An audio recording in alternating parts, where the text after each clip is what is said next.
Hello, welcome back to my channel, Annie the Spirit Walker. Today marks the fourth day of my recovery against cancer, and today is the start of my chemotherapy treatment, the first of it. So, um, the chemotherapy bag, as you can see, it's somewhere up there. So, it will drip over the course of 24 hours without pause. So, if let's say you want to go to the toilet, well, too bad for you. You have to basically do it inside a bottle. And um, I forgot to mention something yesterday because I was just too much in pain. But even starting yesterday itself, all water intake, and also if let's say you were to go to the toilet, you have to do it all inside a bottle. So you have to measure how much water you drink, at what time did you pee inside the bottle, how much did you pee. Everything is recorded ever since yesterday, inclusive of today. And with the chemo back um, dripping over 24 hours, yeah, if you want to actually go toilet to do bigger business, you have to bring the whole machine together with you along. That's the reality of chemo. So the chemo schedule, I mean, I've received some questions about it. So I'm not exactly sure whether will I be dripping 4 or will I be dripping 5 bags.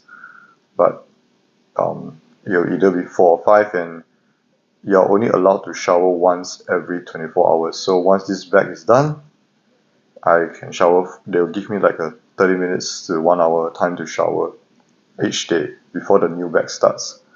And the good news is, after doctor's inspection of the chemo port this morning, he has officially given the go ahead to finally take a full shower, including washing my hair. So um, that's great, I guess. So I can finally wash my hair tomorrow as well.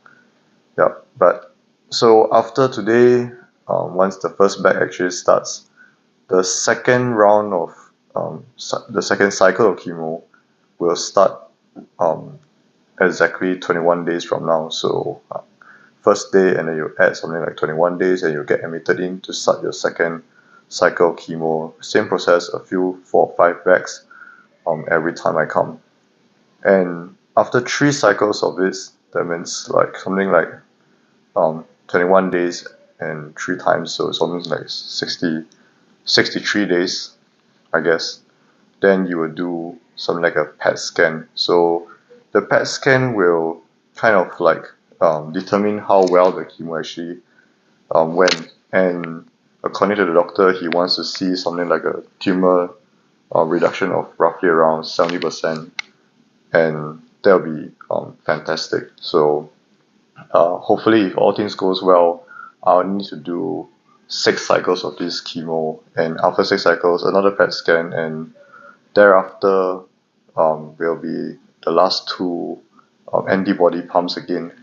So something like 6 chemo sessions and two antibody pumps, and hopefully I'm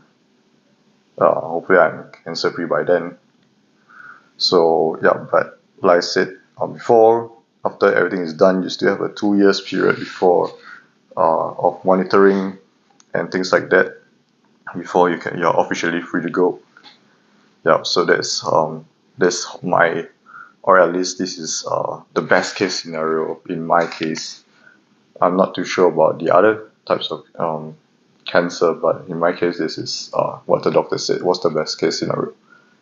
Yeah. So another thing I would like to kind of like address today, because I also be getting a lot of questions of what symptoms I actually had before I was actually kind of diagnosed with cancer. So I do not have like a exact date, neither do I have an exact month for most of this stuff. Neither do I actually remember the exact chronological order, but I'll try my best. So it kind of started with me having um, kind of like bad insomnia. It's not that used to not have it. I have it. It's just that it wasn't as bad as this year itself. That means 2023, probably somewhere around like March, April. I started having this bad insomnia once again. It happened before, so I thought it was just something that nothing new. And I started developing severe lips crack, chapped lips. So it doesn't matter how much of lip balm I actually put.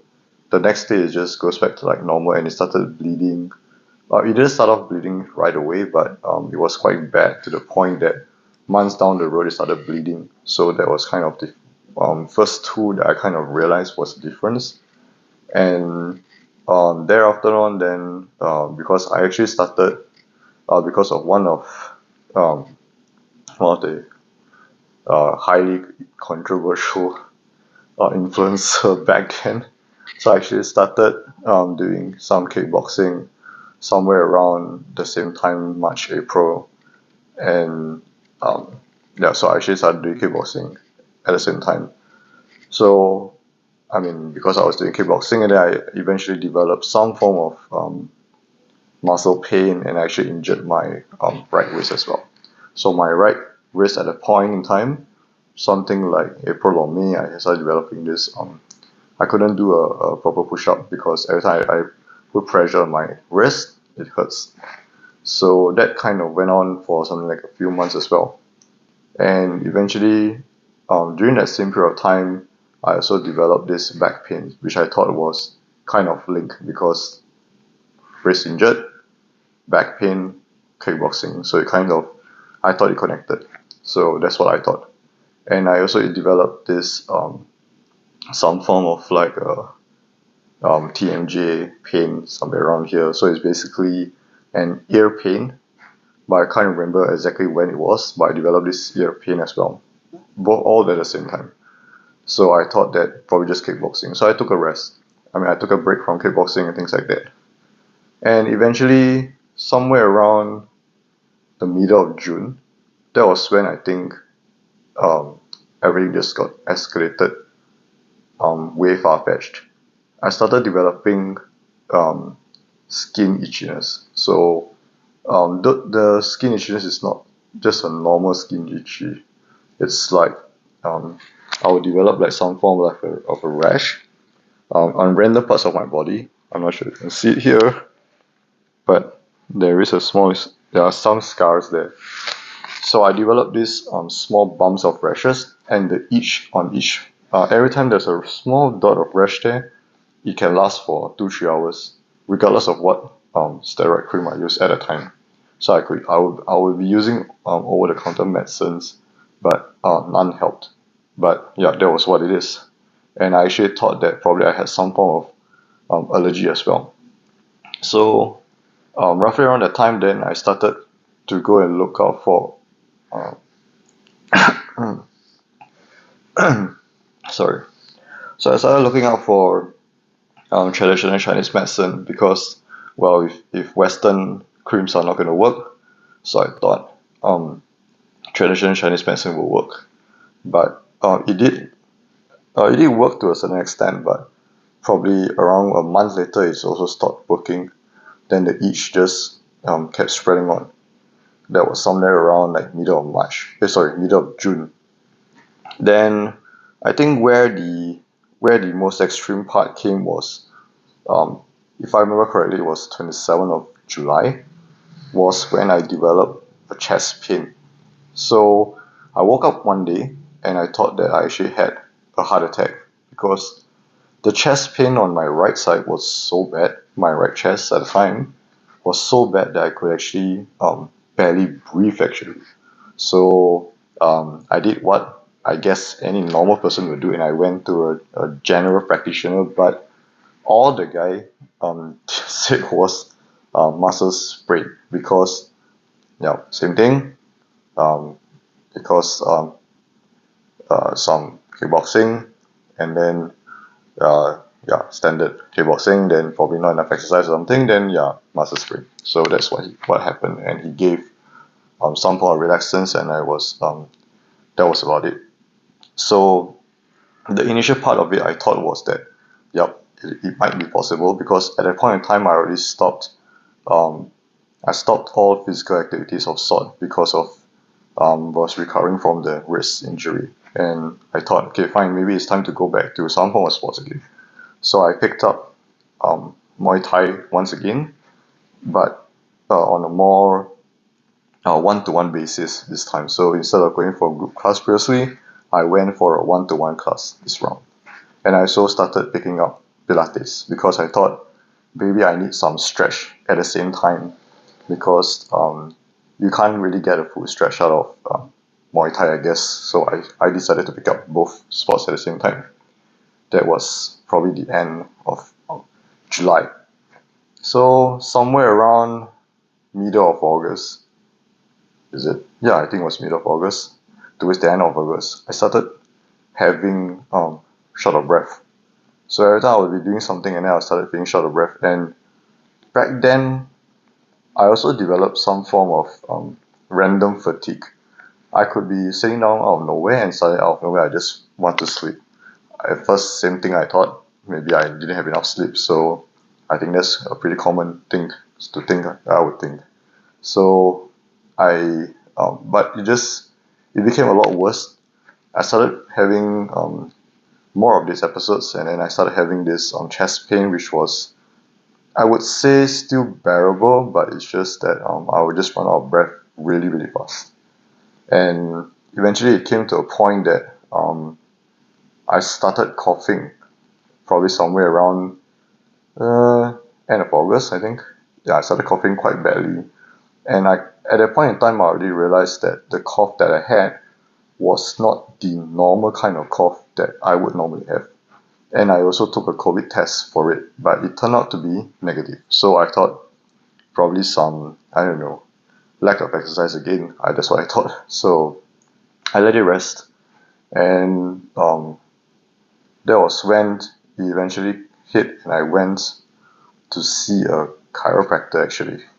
So I went to see a physio and a chiropractor back to back. So I think I went to the chiropractor I went to the physio first on the 5th, I think. Yeah, on the 5th of September. So I went to the physio, and for my chest pain as well and my back pain as well, because they were both at pain at the same time. The chest and the back was pain. So on the 6th of September, I actually went for a chiro after that. And the chiro actually said that you might need to go and get an X-ray done, because the right chest is a little bit odd, and she recommended me to stop Muay Thai actually. But because I already booked a session on 7th September night with my coach, so due to obligation, I did not wish to kind of not go. So I went. 7th September night, I actually went for my one-on-one Muay Thai session. And during the warm-up itself, I was already kind of zoning out already. Like, I couldn't focus on what the coach was actually wanting me to do, but I just kept pushing on. And when the actual session actually started, he was holding the bag for me to spar on for the first round.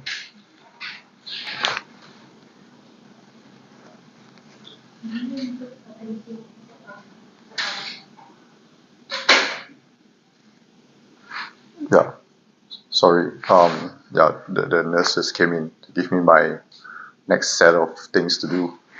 Yeah, but yeah. So after holding the bag for the first round, I was still perfectly fine. Actually, I was like probably a bit lightheaded, but I did not really think too much of it, because I thought probably I didn't come for exercise for some time. So yeah, that's it. Then when the second round of bag holding, I just couldn't anymore.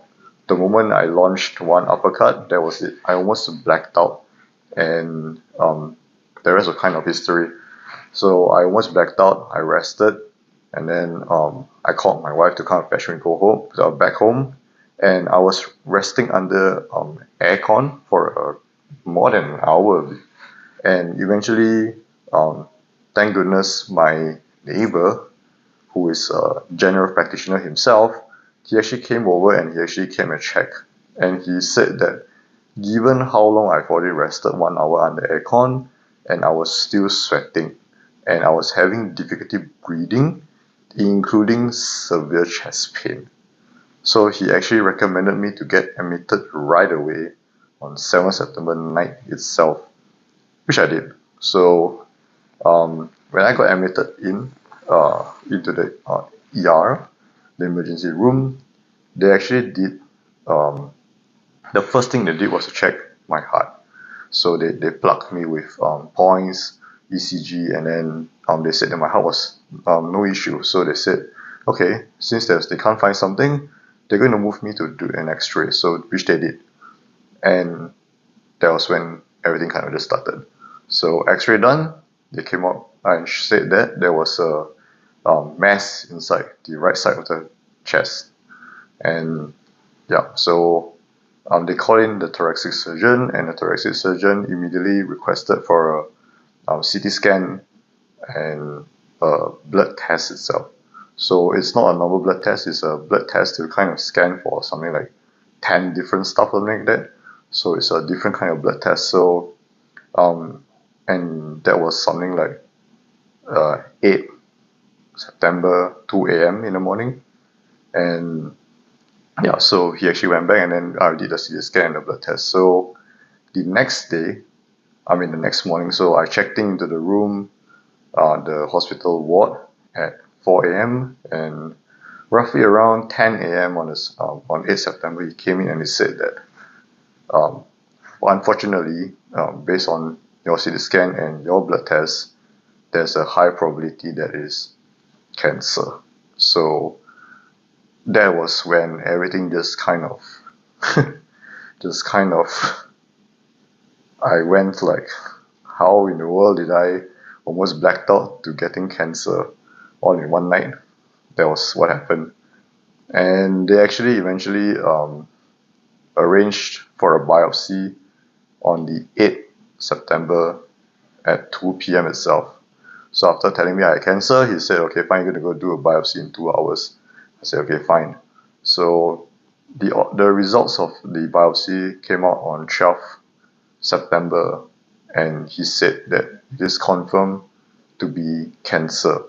But to know what stage of the cancer and all, he needed to do a further test. So the test was to do a PET scan, a bone marrow extraction, and another further blood test.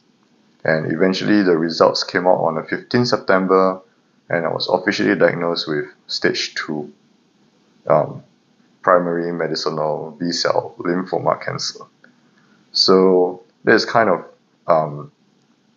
the symptoms that I had, and I'm pretty sure that not everyone will have the same exact symptoms as me, but if you do have one, especially the chest pain, please go and get it checked. A simple X-ray if I've done the X-ray months ago, I would have found the tumor probably at a way smaller size, because by the time I got admitted into the ER, the tumor is already growing outside my chest wall. That's the reason for all the massive chest pain to begin with. So I'm glad it's only stage 2, and I'm also glad that it's still curable, and of course I hope to come out of this cancer-free as soon as possible, and I'll do my best. But yeah, so I hope that kind of answer the questions that everyone's been asking me about what were the symptoms I had.